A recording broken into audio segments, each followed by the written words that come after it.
Bon, un autre film culte. Hum. Nous sommes en 1960. Un jeune homme qui se nomme Stanley Kubrick tourne Spartacus. Oui. Un casting incroyable.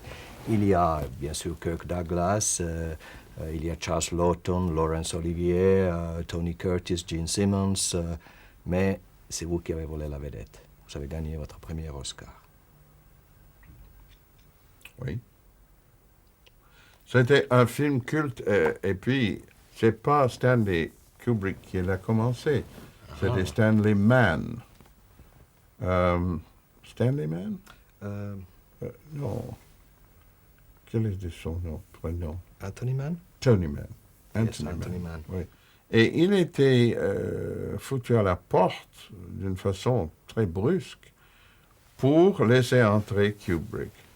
Et je pense, c'est que Kirk Douglas nous dit, je ne sais pas, qu'ils ont pensé que je complotais avec Anthony Mann parce que c'était pendant, et là Kirk Douglas avait beaucoup de courage, il a employé pour écrire ce film un des grandes victimes de McCarthy, Dalton Trumbo.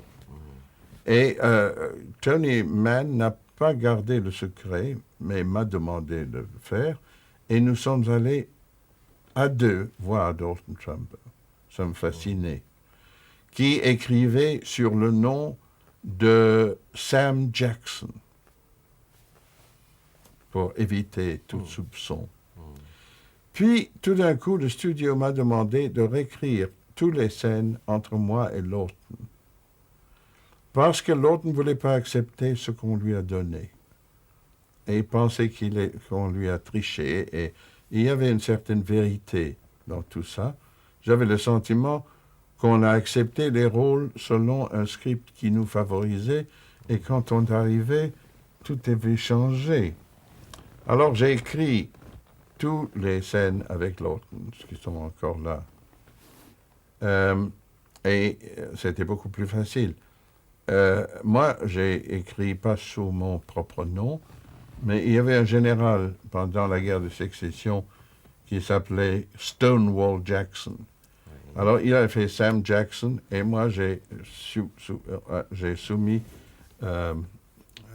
mes scripts sous le nom de Stonewall Ustinov. Il voulait me donner un Cadillac comme récompense. Il ne pouvait pas me donner de l'argent. J'ai dit, rien dans le monde que je veux moins qu'un Cadillac.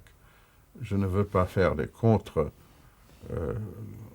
contre-publicité, mais un Cadillac en Europe, ça se vend maintenant pour la première fois.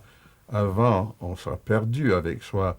Et j'habitais les Diablerets, alors avec un Cadillac dans ses tournants, enfin, je ne voulais pas.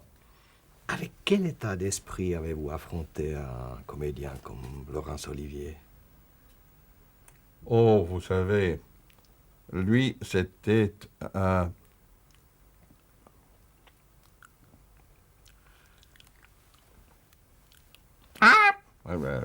Il aimait surprendre. C'était un des acteurs les plus politiques que je connais.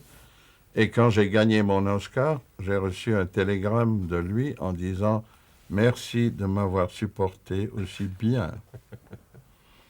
Et une autre occasion, on était tous en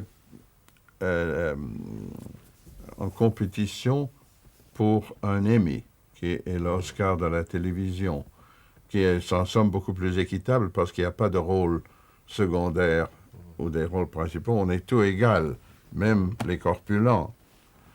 Et Laurence Olivier était... j'étais là pour, je ne sais pas... j'avais fait